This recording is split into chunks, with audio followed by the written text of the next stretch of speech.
खुशी से संतुष्टि मिलती है और संतुष्टि से खुशी मिलती है, परंतु इन दोनों में बहुत बड़ा कह सकते हैं फर्क है।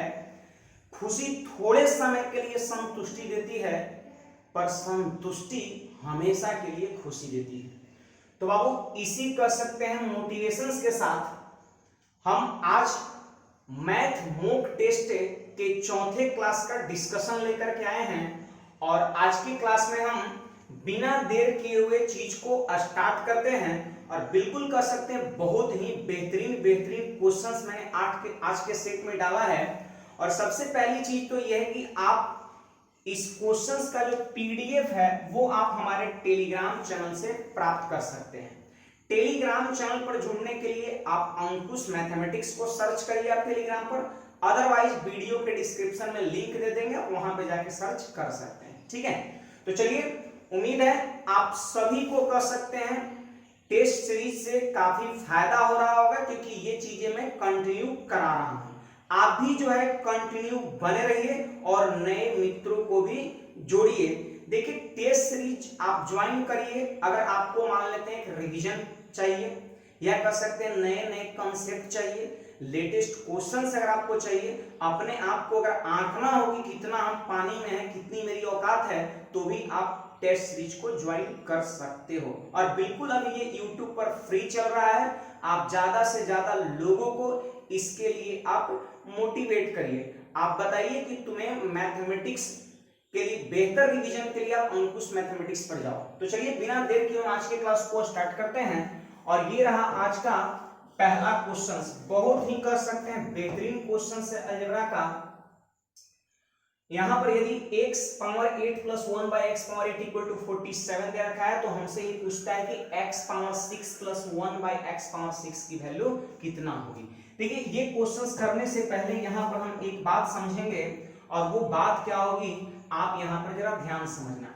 जैसे देखिए, अगर आपसे मैं पूछ दूं अगर मैं आपसे ये पूछ दूं कि x प्लस 1 बाई एक्स, ध्यान दो यहां पर x प्लस 1 बाई एक्स का होल स्क्वायर कितना होगा, x प्लस 1 बाई एक्स का होल स्क्वायर कितना होगा, तब आपका जवाब क्या होगा, तो आप कहोगे x square plus 1 by x square plus 2। Clear है?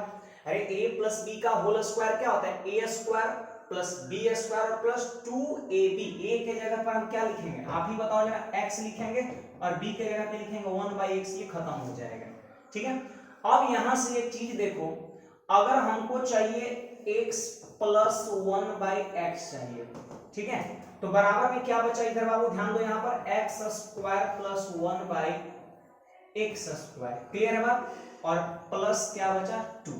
ठीक है, और ये जो स्क्वायर आपको दिख रहा है उस तरफ रूट में चला जाएगा, तो यहां से हम एक चीज ये सीख सकते हैं कि अगर कह सकते हैं x square plus 1 by x square की वैल्यू कभी गिवन रहे, तो पावर यहां पर अब कितना है बाबू, 2 है ना, तो आधे पावर अगर एक का मान निकालना हो, आधा पावर का मान निकालना हो, तो कुछ नहीं, उसकी वैल्यू को यहां बैठा दीजिए, 2 उसमें जोड़ के और फिर उसका कर दीजिए वर्गमूल। फिर से यहां पर याद रखना है कि अगर आपको आधे पावर का मान चाहिए तो दुगने पावर का मान बैठा के 2 जोड़ के और कर दीजिए वर्गमूल।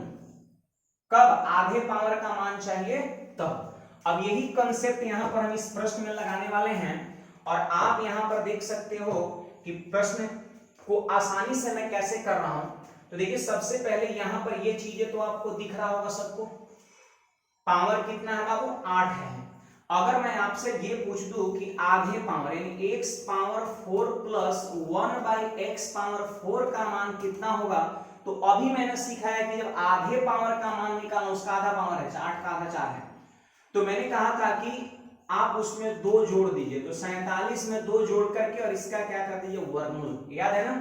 तो बताओ बाबू 49 का वर्गमूल कितना हो गया, 7 हो गया। फिर यहां पर देखिए इसकी वैल्यू आ गई, 8 से 4 की वैल्यू निकालिए।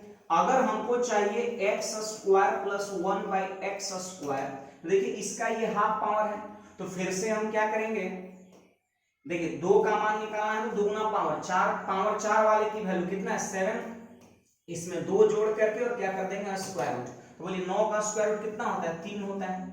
तो अब आप देख सकते हो कि 8 से हम 4 पर आ गए और 4 से 2 पर आ गए। जब आधा पावर का मान लिखना हो तो सिंपली 2 जोड़ के वर्गमूल कर देंगे। अब आप देख सकते हो यहाँ पर x square plus 1 by x square equal to 3 आ गया, और हमसे ये पूछता है कि x power 6 plus 1 by x power 6 की वैल्यू बताओ। तो आपको लग रहा है कि इसका अगर हम क्यूब कर देते हैं, देखिए क्यूबिंग ऑन बोथ साइड, अगर इसका हम क्यूबिंग कर देते हैं तो मेरे क्वेश्चंस का आंसर आसानी से हो जाएगा। तो चलिए आप यहां पर जल्दी से क्यूबिंग कर दो, यहां पर क्या करो क्यूबिंग कर दो, यहां भी क्यूबिंग और यहां भी क्यूबिंग। क्लियर है बात? यहां भी क्यूबिंग और यहां भी क्यूबिंग आपका।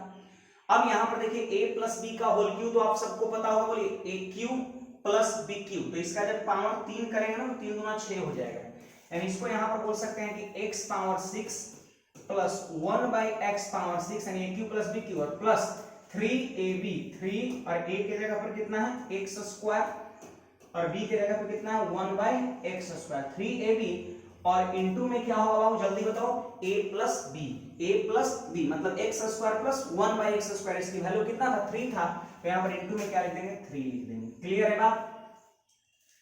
अब देखिए स्क्वायरिंग ऑन बोथ साइड, तो इधर बाबू कितना है 3 है, तो 3 का क्यूब कितना हो जाएगा 27 हो जाएगा। क्लियर है बात? अब देखो यहां से ये खत्म हो गया, अब हमसे क्या चाहिए यही ना कि x power 6 plus 1 by x power 6 equal to, देखिए यहां पर हो गया दाहिने साइड कितना 27 और यहां पे क्या हो गया 3 तिया 9, तो 9 उधर जाके माइनस हो जाएगा, तो आंसर कितना हो जाएगा 18 हो जाएगा। क्लियर है? यानी ऑप्शन नंबर कौन सा हो जाएगा, सी आपका हो जाएगा। तो उम्मीद है आप सबको ये प्रश्न समझ में आ गया होगा। देखिए बाबू यहां पर हम कुछ चीजें और ले रहे हैं, आप बस ध्यान दो। यहां पर देखिए एक तो ये तरीका होगा, दूसरा में आप अदरवाइज ये भी सोच सकते हैं जो मैं यहाँ बताने वाला हूँ। आप ध्यान दो यहाँ पर जरा, आप यहाँ पर ध्यान दो जरा, इसको भी आप हटा दो स्क्वायरिंग ऑन बोथ साइड को। स्क्वायरिंग साइड मैंने लिखा था, क्यूबिंग यहाँ पे होगा, आप इसे भी यहाँ पर हटा दो और इसे भी यहाँ पे आप हटा दो, ठीक है, आप इसे भी यहाँ पर हटा दो। अब बाबू यहाँ पर आप देख सकते हो, अब यहाँ पर आप देख सकते हो, ध्यान दो, x square plus 1 by x square equal to 3 आ गया। सिंपली क्या 8 से जब पावर आधा 4 में गए तो 2 जोड़ के वर्गमूल, फिर 4 का आधा पावर 2 में गया तो फिर से 2 जोड़ के वर्गमूल, तो इसकी वैल्यू आ गया। अब यहां पर देखो एक कंसेप्ट यहां पर याद रखना है, कंसेप्ट याद रखना है, कंसेप्ट, और कंसेप्ट क्या है तो आप ध्यान दो कि x plus 1 by x equal to अगर a रहेगा, x plus 1 by x equal to अगर a रहेगा तो वैसी स्थिति में आप ध्यान देना यहां पर x क्यूब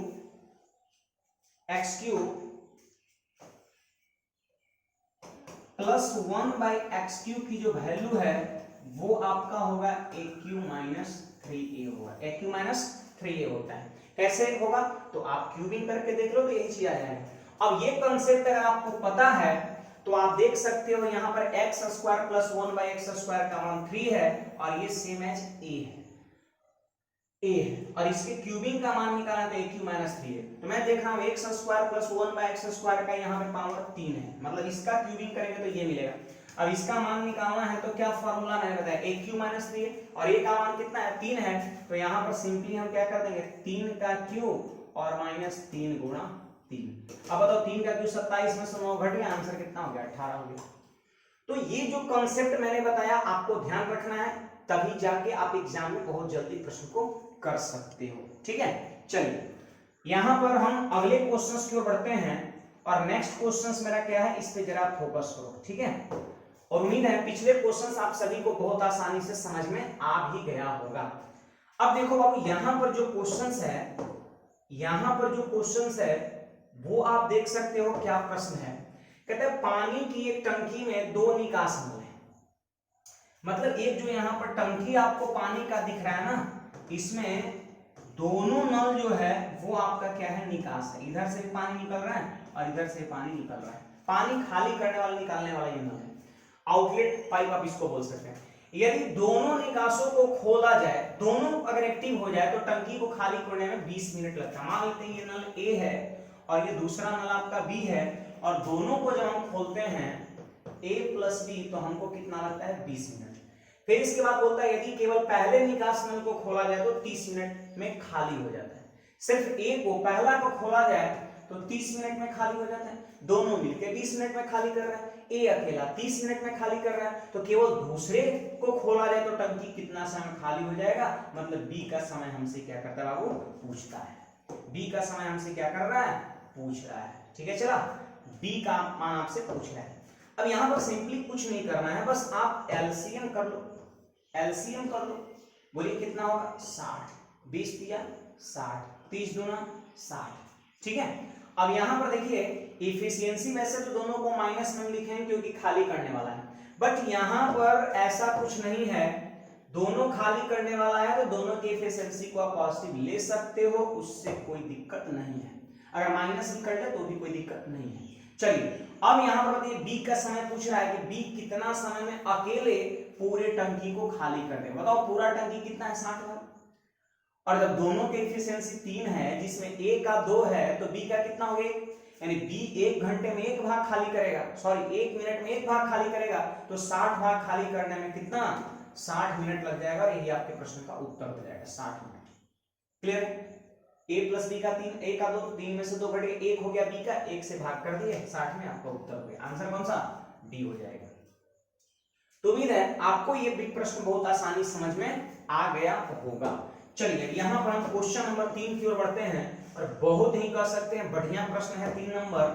कहता है यदि x square minus 1 ax power 4 plus bx cube plus cx square plus dx plus e का एक गुणनखंड है तो निम्नलिखित में से कौन सा एक सही है।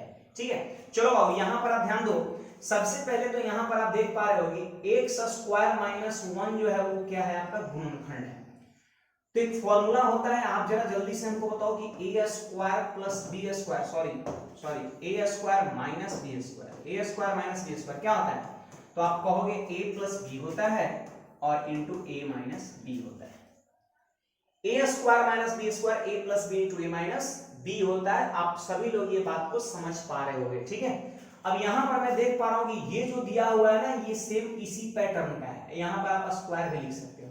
तो आप हमको बताओ कि x square minus 1 by x square को हम क्या लिखेंगे, तो वही लिखेंगे, एक बार प्लस में x प्लस 1 और एक बार माइनस में x माइनस 1।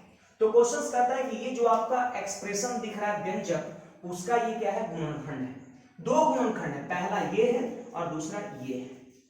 क्लियर बात। अब आप हमको बताओ कि जब पहला गुणनखंड को 0 से इक्वेट करेंगे तो x बराबर -1 होगा, और इसको जब 0 से इक्वेट करेंगे तो x इक्वल टू कितना होगा, +1 होगा। आप समझ पा रहे हो बात को, इसको सिंपली मैंने तोड़ दिया तो यहां पता चला कि दो गुणनखंड है, गुणनखंड को 0 से इक्वेट किए, बराबर 0 करेंगे तो x बराबर -1, बराबर 0 करेंगे x बराबर +1। अब देखिए यहां पर फैक्टर थ्योरम, गुणनखंड प्रमेय क्या कहता है कि कोई एक्सप्रेशन का अगर ये फैक्टर है, कोई एक्सप्रेशन का अगर ये फैक्टर है तो x की वैल्यू उस एक्सप्रेशन को सेटिस्फाइड करेगा, मतलब ये फैक्टर उसको सेटिस्फाइड करेगा। सेटिस्फाइड करने का अर्थ ये है, सेटिस्फाइड करने का अर्थ ये है कि x का मान -1 रखिए तो भी संतुष्ट कर जाएगा, बराबर 0 हो जाएगा, और x का मान +1 रख दीजिए तो भी 0 हो जाएगा। तो आपको जानते हैं क्या करना है, निम्नलिखित में से कौन सा एक सही है, ये इसमें से कौन सा सही है, ये बात अगर आपको पता करना है तो सिंपली x का मान -1 रख के देख लीजिए, उत्तर आ जाएगा। नहीं आया तो x का मान +1 रख के देख लीजिए, उत्तर आ जाएगा। ठीक है, तो यहां पर मैं देख पा रहा हूं कि ये कभी नहीं हो सकता है, x इक्वल टू -1 पर ही पॉसिबल है। क्यों, तो ये x बराबर अगर हम +1 लेंगे, 1 लेंगे तो a plus b plus c plus d plus e बराबर 0 हो जाएगा। कहीं किसी ऑप्शन में दिख रहा है, नहीं दिख रहा है, मतलब कुछ टर्म ऑप्शन में ऐसा है जो बराबर के उस तरफ भी है और प्लस में है। इसका मतलब ये हुआ कि जब बराबर के इस तरफ माइनस में रहा होगा, वही उस तरफ किसमें गया होगा, प्लस में गया होगा। समझ पा रहे बात को, मैं ये कह रहा हूं कि अगर x इक्वल टू 1 लेते हैं तो a plus b plus c plus d plus e सब प्लस में होगा, इक्वल टू 0, कोई ऑप्शन नहीं है। लेकिन ऑप्शन देखने से हमको क्या लग रहा है कि बराबर के उधर भी प्लस में, उधर भी प्लस में, इसका मतलब ये हुआ कि इधर जो चीजें माइनस में होगा वो उस तरफ प्लस में गया होगा, और माइनस में इधर कब होगा, जब x का मान -1 लेंगे। चलिए फटाफट बैठा दो यहाँ पर, -1 और -1 का पावर 4 है, इवन नंबर है, इवन नंबर, निगेटिव पर पावर याद रखना है। -1 का पावर अगर इवन हो तो प्लस बन जाएगा, और -1 का पावर अगर ऑड हो तो -1 रहेगा। क्लियर है आप सभी को बात ना? चलिए, तो यहां पर आपका हो जाएगा a, फिर हो जाएगा -b, यहां पर हो जाएगा +c, फिर हो जाएगा -d और प्लस हो जाएगा e बराबर 0। अरे जहां जहां ऑड पावर x का मान रखिए ना यहाँ -1, तो -1 गुना d -d नहीं होगा। x का मान यहाँ -1 रखिए, पावर ऑड है तो -1 गुना b तो -b हो गया। अब यहाँ पर आंसर चेक कर लो कि a + c + e एक साथ और b और d दूसरे तरफ प्लस में चला जाएगा। अब देखो कौन सा ऑप्शन में है, a c e, यहां पे देख लो बाबू जरा डी नंबर ऑप्शन को, a + c + e और d भी उधर प्लस में और d भी उधर प्लस में, b + d। आंसर कौन सा? d हो गया आपका। क्लियर है? समझ में आ गया सबको? चलिए, बहुत अच्छी बात है। अब हम नेक्स्ट क्वेश्चंस की ओर बढ़ते हैं। आप बस ध्यान दो यहां पर। देखिए बाबू, आप यहां पर बस रेगुलर रहो, रेगुलरिटी मेंटेन करो, फॉर प्रॉपर कंसेप्ट कर सकते हैं आप, मैथ सीख जाओगे, या फिर कर सकते हैं आपका बहुत ही बेहतरीन हम रिवीजन करवा देंगे मैथमेटिक्स का। ठीक है, बस आप कंटिन्यू रखो और थोड़ी देर बाद वेट करना है ना। लॉकडाउन जैसे ही खत्म होगा उसके बाद हम प्रयास ये करेंगे कि 20 क्वेश्चंस का मैं डेली कराऊंगा आपको। ठीक है, चलिए, यहां पर कहता है एक मीनार के तल से P और Q दूरी पर एक ही सरल रेखा में स्थित दो बिंदु। चलिए पहले इसका फोटो आप बना लीजिए। देखिए यहां पर क्या है ना कि एक मीनार है और मीनार के तल से P और Q दूरी पर दो बिंदु हैं। देखिए बाबू, यहां पर क्या है ना कि एक पॉइंट यहां पर है जिसका डिस्टेंस कितना है, यहां से मीनार से P है, और दूसरा पॉइंट आपका यहां भी है, यहां है, और जिसका डिस्टेंस है मीनार से कितना है, Q है। क्लियर आप सभी बात? अब यहां पर क्वेश्चन कहता है कि स्थित दो बिंदुओं से मीनार के शीर्ष का कोण 27 डिग्री और 63 डिग्री। आप बात को समझो यहां पर। देखिए ये आपका जो है वो आपका 63 डिग्री होगा, 63 होगा, और यहां पर ये जो आपका है वो कितना होगा आपका 27 डिग्री होगा। आप समझ पा रहे हो बात को? आप बात को समझ पा रहे हो सब लोग? जल्दी से बताना, ये 23 डिग्री, 63 डिग्री और 27 डिग्री। देखिए थोड़ा सा हमको ये चीज लग रहा है, एक मीनार की तल से P और Q, पहले P बाद में Q दिया है, अब फिर यहाँ पे लिखा है 27 और 3, इसका मतलब P बिंदु जो होगा वहां 27 डिग्री बनेगा और Q जहां पे होगा वहां 63 डिग्री बनेगा। ऐसा देखने से पता चल रहा है। तो थोड़ा सा आप चेंज कर लो यहाँ पर, P 27 डिग्री वाले पर, और ठीक तो है, P जो है 27 डिग्री वाले पर और 63 डिग्री वाले की जगह पर Q। क्लियर, कोई बात नहीं। अब यहाँ पर हमसे ये पूछता है कि मीनार की ऊंचाई बताओ, मीनार की ऊंचाई बताओ। ऐसे देखिए यहाँ पर ट्रिक एक क्या होता है, तो ये कर सकते हैं 1 सेकंड का क्वेश्चन, 1 सेकंड का प्रश्न है। ट्रिक जो होता है आंसर एकदम डायरेक्ट हो जाएगा, √PQ हो जाएगा। ट्रिक क्या होता है बाबू जरा ध्यान दो। देखिए यहां पर ये पहला बिंदु P डिस्टेंस पर मीनार से, दूसरा बिंदु मीनार से Q डिस्टेंस पर, हमसे क्या पूछ रहा है H। तो आप हमेशा फॉर्मूला याद रखिएगा, H = √PQ मतलब पहला बिंदु की दूरी और गुणा दूसरा बिंदु की दूरी। पहला बिंदु की दूरी P और दूसरा बिंदु की दूरी Q, तो H = √PQ। लेकिन कब when यहां पर when both angle are complementary बोले तो पूरक। ठीक है, अगर यहां पर कोण पूरक रहेगा तभी जाकर के ये कर सकते हैं कंसेप्ट काम करेगा। अगर पूरक रहेगा तो कहिएगा पूरक कोण का मतलब क्या हो गया, तो वैसा दो कोण जिसका सम कितना हो 90 डिग्री हो। पूरक कोण का मतलब क्या हो गया बाबू? पूरक कोण का मतलब हो गया सम 90 डिग्री हो। ये बात याद रखना आप। तो यहां पर 27 और 63 को आप जोड़ लो, 90 डिग्री पूरा हो रहा है, तो वैसी स्थिति में H √P और Q। क्लियर है आप सभी को बात? चलिए, तो ये चीज आपको याद रखना बहुत काम की बात है। आंसर यहां पर हो गया। अब देखो बाबू यहां पर एक और चीजें आप देख लो, यहां पर एक और चीजें बाबू यहां पर आप देख लो। जैसे इससे तो आप कर ही लोगे, ये वाले मेथड से तो कर ही लोगे आप, ठीक है, ये वाले मेथड से तो आप कर ही लोगे। अब देखिए इसको हम एक और तरीके से बताते हैं जो इसका बेसिक रूल्स बन सकता है। आप जरा यहां पर ध्यान देना, ठीक है। चलिए यहां पर आप क्या करो, tan लगा दो। जैसे यहां पर एंगल क्या है 27 डिग्री है, तो ले लेंगे यहां पर, जानते हैं कितना है tan, 1 मिनट।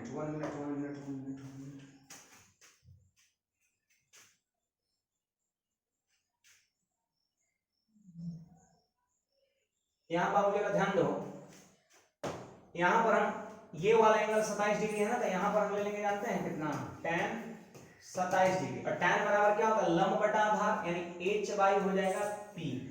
फिर इसके बाद ये वाले बड़ा वाला ट्रायंगल में चलेंगे और एंगल है 63, तो यहाँ पर ले लेंगे, जानते हैं कितना, यहाँ पर हम ले लेंगे tan 63 डिग्री ले लेंगे, ठीक है, tan 63 डिग्री ले लेंगे। फिर क्या होगा, h बाई क्यू हो जाएगा, h बाई क्यू हो जाएगा। तो ये इक्वेशन फर्स्ट हो गया और ये इक्वेशन आपका सेकंड हो गया। क्लियर है आप सभी बात। अब यहाँ पर हम फर्स्ट और सेकंड दोनों को सिंपली गुणा कर देंगे। अब यहाँ पर आप देख सकते हो कि tan 27 और इनटू हो जाएगा cot 63, और जब इसको गुणा करेंगे तो h ऊपर और h ऊपर जब गुणा होगा तो हो जाएगा h स्क्वायर, और नीचे में p और नीचे में q जब गुणा होगा तो हो जाएगा pq। क्लियर है बात। अब यहाँ पर देख लो इसकी वैल्यू कितना आ जाएगा 1, तो बताओ यहाँ पर h स्क्वायर इक्वल टू क्या, pq, h square equal to pq। तो आप ही बता दो जरा, h equal to under root pq होगा कि ना, होगा कि नहीं, स्क्वायर रूट में चला जाएगा। तो ये बेसिक रूल्स है, लेकिन मैंने जो आपको ट्रिक बताया है, मैंने जो आपको कंसेप्ट बताया है कि आप इसको याद कर लो, तो आप इसे बहुत आसानी से याद कर सकते हैं। ठीक है, चलिए अब हम नेक्स्ट क्वेश्चंस पे बढ़ते हैं, और ये भी कह सकते हैं अपने आप में बहुत ही बेहतरीन क्वेश्चन है नंबर सिस्टम का। आप जरा ध्यान देना, देखिए मैं वो क्वेश्चंस ले रहा हूं जो एग्जाम के पॉइंट ऑफ व्यू से काफी इंपॉर्टेंट है। अगर आप इंटरेस्ट लेकर सीखते हो तो आपको बहुत कुछ सीखने को मिलेगा। ठीक है, चलिए यहाँ पर आप देख सकते हो बाबू a इक्वल टू इतना है, तो सबसे पहले तो इसको यहाँ पर हम सोल्व करने का प्रयास करेंगे। अब सोल्व करने का सही तरीका क्या होता है तो आप जरा सीखिए। देखिए यहाँ पर सबसे पहली चीज क्या है कि 7 + 4 √3 ये रूट वाली संख्या है, या फिर इसको हम इरेशनल अप्रमेय संख्या भी कह सकते हैं, और उसका क्या करना है, आपको वर्गमूल करना है। अप्रमेय संख्या का वर्गमूल करना है, कैसे करते हैं जल्दी से ये चीज मैं आपको बता रहा हूं। देखिए सबसे पहले यहाँ पे लिख देना है 7 प्लस, और कोशिश ये रहे कि यहाँ पर हमेशा रूट के जो कोएफिशिएंट दिख रहा है वहां पर 2 रहे, रूट के कोएफिशिएंट कितना रहे, 2 रहे। तो चलिए यहाँ पर हम 4 के जगह पे लिख देंगे 2, लेकिन 4 का मतलब तो होता है 2 गुना 2, अरे 4 का मतलब तो होता है 2 गुना 2, तो 2 को ही यहाँ पे रखना है ऑलवेज। जब भी इस तरह का रूट वाली संख्या का वर्गमूल करना हो तो रूट के कोएफिशिएंट को आप हमेशा 2 बनाइए, बाकी जो रहेगा उसको अंदर भेज देना है। तो बोलो ये जो 2 बच गया है वो रूट के अंदर क्या बन के जाएगा, जल्दी बोलो बाबू, 4 बन के जाएगा, और 3 पहले से है तो कितना हो जाएगा 12। अरे होगा कि नहीं, हो जाएगा। अब यहाँ पर क्या करना है, अब रूट देखिए 2 तो बन गया, अब 2 तो बन गया, ये सबसे पहला ड्यूटी है। इसके बाद ड्यूटी क्या है कि रूट के अंदर जो भी नंबर्स रहेगा उसको ऐसा 2 पार्ट में बांटना है, ऐसा 2 गुणनखंड में सोचना है जिसे जोड़ने पर यहां वाला संख्या आ जाए, जैसे 7। तो सोचिए वो सब सेटिंग रहता है, 4 3 12 और 4 + 3 7 हो गया। तो आपने यहां पर 2 गुणनखंड में तोड़ लिया, 4 और 3 में। अब यहां पर 4 का स्क्वायर रूट कर लो, कितना 2, और √3 का स्क्वायर रूट कर लो √3, और बीच में प्लस आता है, बीच में प्लस कर दिए। तो आप यहां पर देख सकते हो ये वैल्यू किसका हो गया, a का। ध्यान से सीखिएगा, ये बहुत शॉर्ट तरीके है किसी भी रेशनल नंबर का स्क्वायर रूट निकालने का। अब a की वैल्यू हो गया 2/√3, लेकिन मेरा क्वेश्चन क्या है, a + 1/a। तो देखिए 1/a करना है आपको, a की तो वैल्यू निकल गया, अब हमको 1/a चाहिए। 1/a का मतलब क्या है, 1/, और a की जो वैल्यू है उसको हम कर देंगे नीचे 2 + √3। रेशनलाइजेशन आता है सबको, प्रमेयीकरण कर दो ना, प्रमेयीकरण, और जब प्रमेयीकरण करोगे तो हो जाएगा 2 - √3 हो जाएगा। क्लियर बात, यानी 1/a की वैल्यू इतना और a की वैल्यू इतना, हमसे बोल रहा है a + 1/a की वैल्यू बताओ, यानी सिंपली दोनों को क्या करना है, जोड़ देना है। आप जरा बताओ कि जब a का मान और 1/a के मान को जोड़ेंगे तो +√3 और -√3 खत्म होगा क्या, जल्दी बोलो ना। तो 2 + 2 कितना हो जाएगा, 4 हो जाएगा। क्लियर बात, तो उम्मीद है आप सबको ये प्रश्न बहुत आसानी समझ में आ गया होगा। आइए हम नेक्स्ट क्वेश्चंस पे बढ़ते हैं, और मेरा ये बहुत ही कह सकते हैं बेहतरीन क्वेश्चंस 6 नंबर आपका है।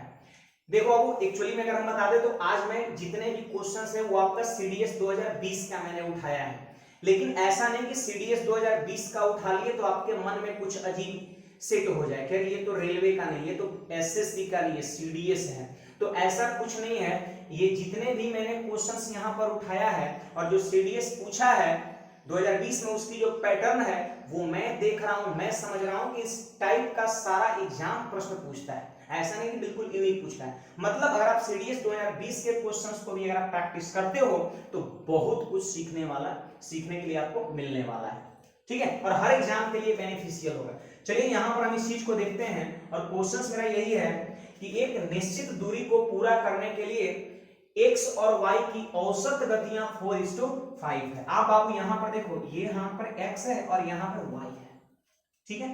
अब अगर हम यहाँ पर स्पीड की बात करें, स्पीड की अगर हम बात करें तो क्वेश्चन कहता है कि 4:5 है। आपको पता है कि स्पीड और टाइम जो होता है, स्पीड और टाइम होता है वो एक दूसरे का इनवर्सली प्रोपोर्शनल होता है। मतलब स्पीड अगर 4:5 के रेशियो में है तो टाइम क्या होगा, सीधे उलट जाएगा, 5:4 हो जाएगा। ये बात सब लोग ध्यान रखना है यहाँ पर कि स्पीड इनवर्सली प्रोपोर्शनल क्या होता है बाबू, टाइम होता है। ये चीज याद रखना, उल्टा होता है, स्पीड और टाइम एक दूसरे का उल्टा होता है। क्यों? अगर आपकी स्पीड कर सकते हैं कम है तो समय ज्यादा लगेगा, अगर आपकी स्पीड ज्यादा है तो समय कम लगेगा।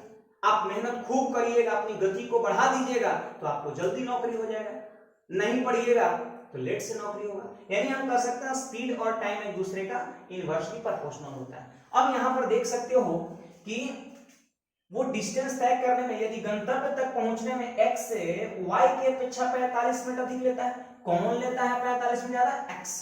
तो यहां पर आप देख सकते हो कि y का जो समय है वो 4 है और x का समय कितना है, 5 है। आप बताओ कि x का जो टाइम है y से कितना ज्यादा है, अरे रेशियो में कितना ज्यादा है बताओ ना, 1 ज्यादा है, 1 ज्यादा है, और यही 1 की वैल्यू दिया है कितना, 45 मिनट। क्लियर बात, यही 1 की वैल्यू 45 मिनट दिया है, 45 मिनट अधिक लगते हैं।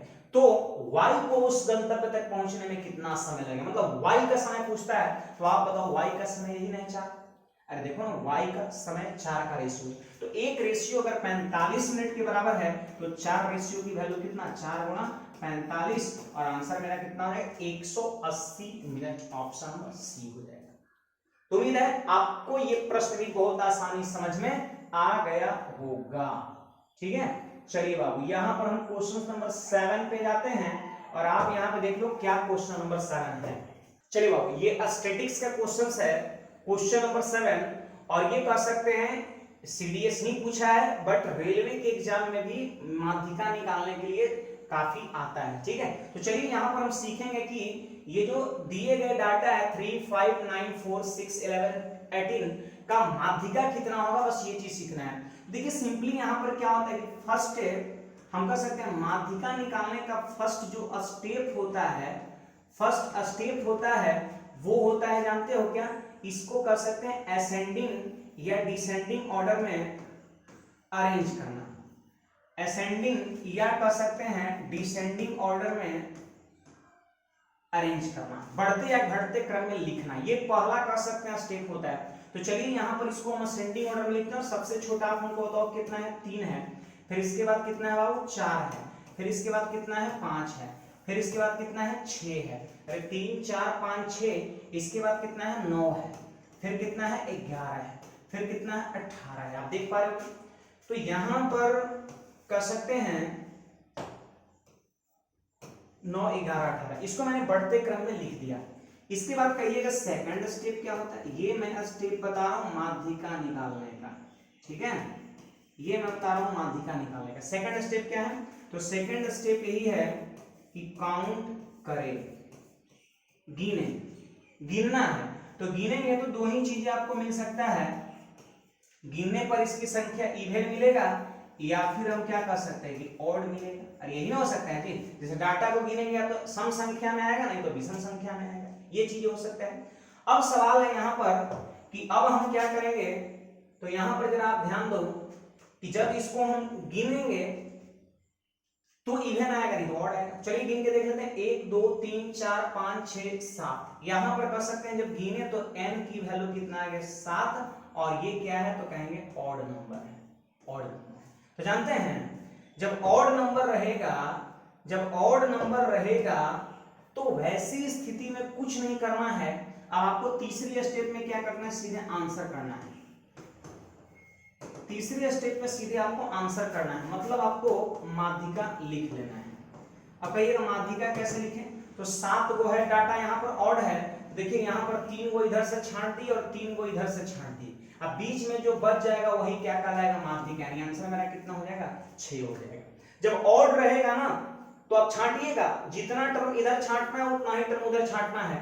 तो बीच में आप हमेशा देखिएगा ए गो बचेगा। कब? जब नंबर ऑफ डाटाज ऑड रहे तब, और वही आंसर हो जाएगा। लेकिन अगर मान लेते हैं सपोज कभी इवन रहेगा तो भी इधर से और उधर से बराबर और छाटिएगा, और बीच में हमेशा बचेगा 2 गो, बीच में बचेगा 2 गो, और दोनों को जोड़ के 2 से भाग कर दीजिएगा तो आपका कहलाएगा माध्यिक। मतलब अगर इवन रहेगा सपोज तो बीच में पक्का 2 गो बचेगा, एक ए बचेगा और दूसरा बी बचेगा। माध्यिका लिखने के लिए दोनों को जोड़ के 2 से भाग कर दीजिएगा। लेकिन जब ऑड रहेगा तो ऐसी स्थिति में सिर्फ एक ही बचेगा और वही आपका क्या कहलाएगा, माध्यिका। तो यहाँ पर आप देख सकते हो आंसर मेरा कितना आ गया, 6 आ गया, और मैं यहाँ पर टिक कर दे रहा हूँ ऑप्शन नंबर ए। क्लियर बात? चलिए तो एक और क्वेश्चन की ओर बढ़ते हैं। नेक्स्ट है क्वेश्चन नंबर 8। 7 था पहले वाला, 7 था 8। ठीक है, चलिए बहुत ही कर सकते हैं, बढ़िया प्रश्न है यहाँ पर 8 नंबर, और ये भी कर सकते हैं सीडीएस का ही पूछा हुआ है। अब यहाँ पर बाबू ध्यान दो कि एक धन राशि को 2 वर्ष के लिए एक नियत दर से साधारण ब्याज पर लगाया गया। आप यहाँ पे ध्यान दो, एक धन राशि को 2 वर्षों के लिए एक नियत दर से साधारण ब्याज पर लगाया गया। यदि इसे 1% ज्यादा ब्याज दर से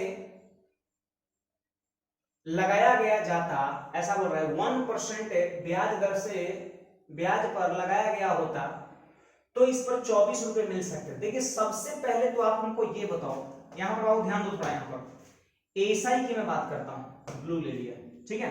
मैं यहां पर सिंपल इंटरेस्ट की बात कर रहा हूं। तो सिंपल इंटरेस्ट बराबर क्या होता है, मूलधन गुना समय गुना दर बटा 100। एकदम बेसिक बात, एकदम बेसिक बात की साधारण ब्याज मूलधन गुना समय गुना दर बटा 100। अब देखो यहां पर आप हमें ये बताओ कि प्रिंसिपल जो होता है मूलधन वो होता है 100%।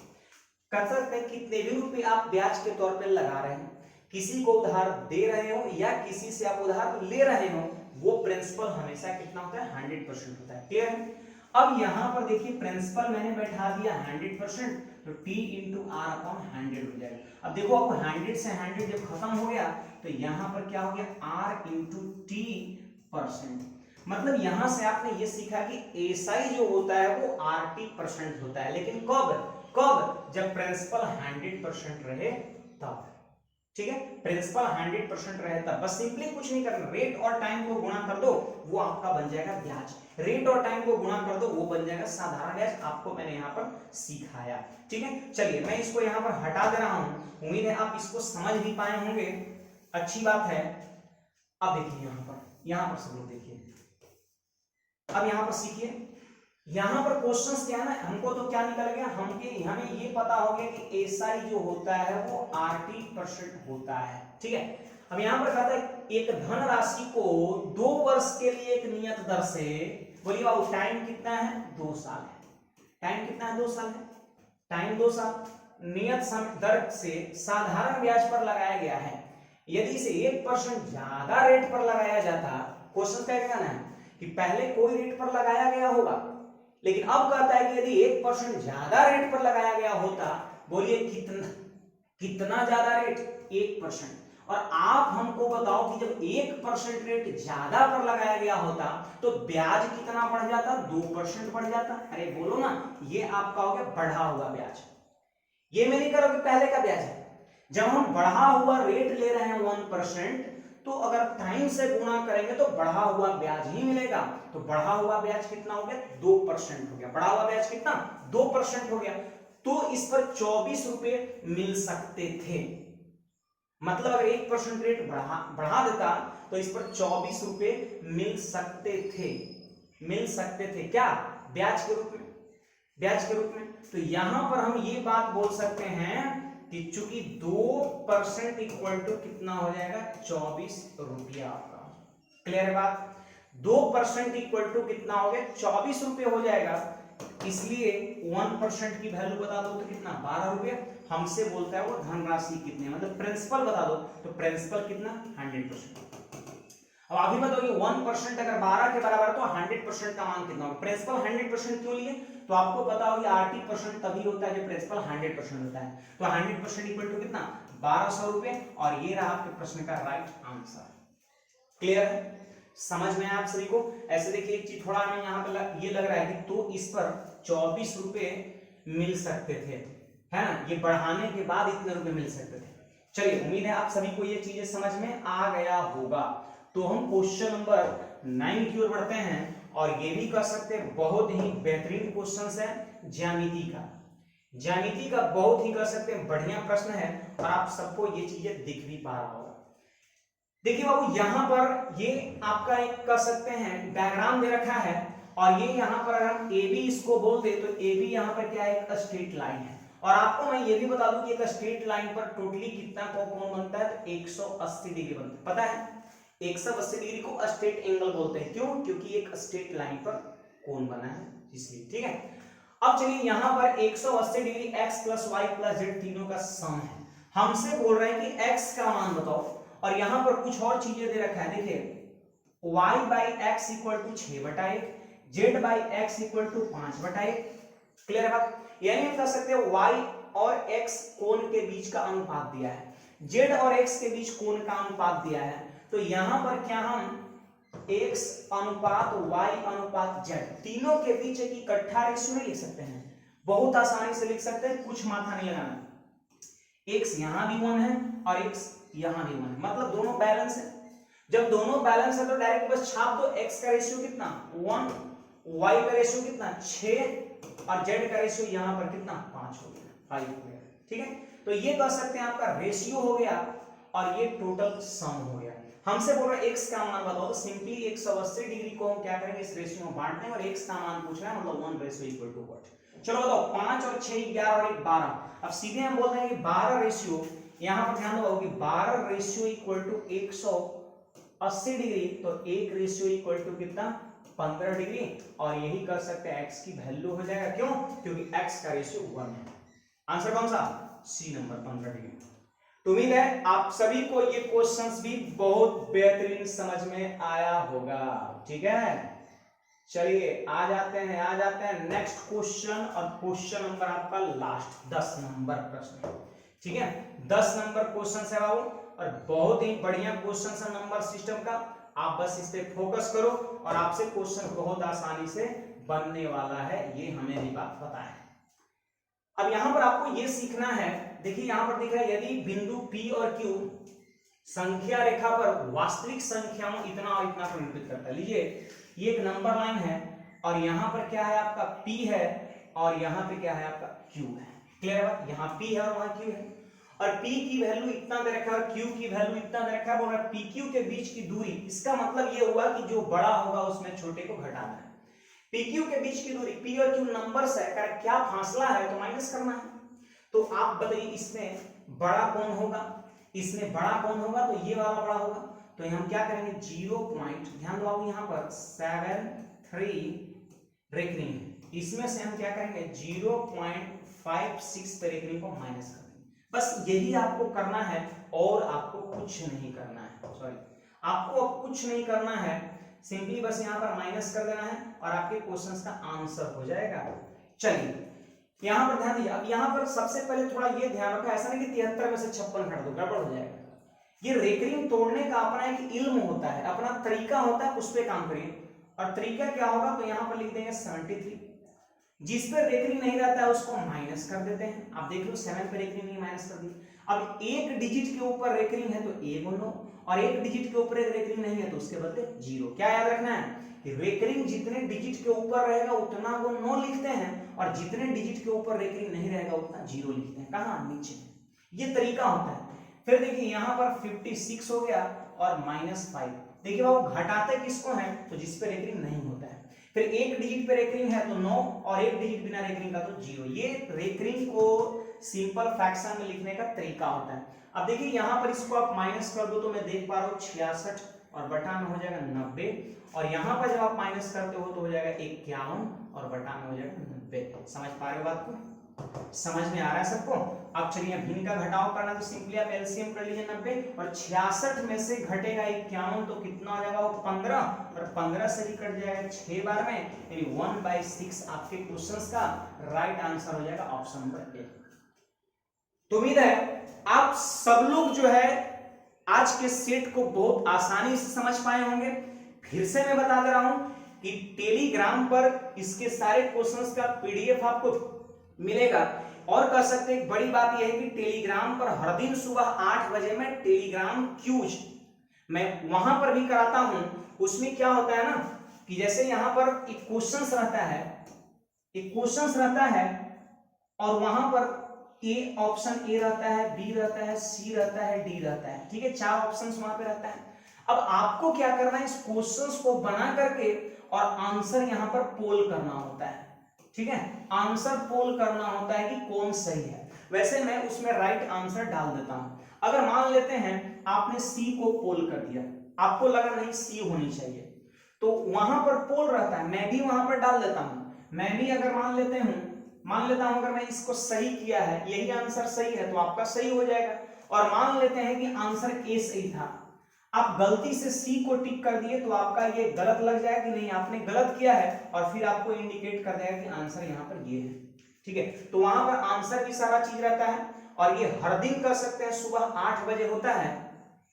तो आप क्या करो, टेलीग्राम पर जुड़ो और हर दिन सुबह बस जगते जगते जो है 8 क्वेश्चंस को आप बना डालो प्रैक्टिस के तौर पर, वहां पर आंसर भी अवेलेबल होता है, ठीक है। और बाकी लोग भी क्या करते हैं, बहुत सारे लोग उसमें जुड़े हुए हैं, वो आपस में डिस्कस करके क्वेश्चंस को सॉल्व भी कर लेते हैं। अगर किसी को डाउट रहता है तो लोग बता भी देता है। तो चलिए, उम्मीद है आज का क्लास आपको बहुत ही बेहतरीन लगा होगा। बस एक ही आपसे शिकायत है, आप शेयर वगैरह नहीं कर रहे हैं, तो आप ज्यादा से ज्यादा आप शेयर करिए, लोगों को बताइए, ताकि आपको हम फ्री सेवा कर सकते हैं, या कर सकते हैं एक बेहतरीन कर सकते हैं, प्रयास कर सकते हैं आपके लिए, जो आपके लक्ष्य को प्राप्त करने में कहीं ना कहीं सहयोग करेगा। तो ठीक है, इसी के साथ मैं आज के क्लास को यहीं पर रोकता हूं। धन्यवाद।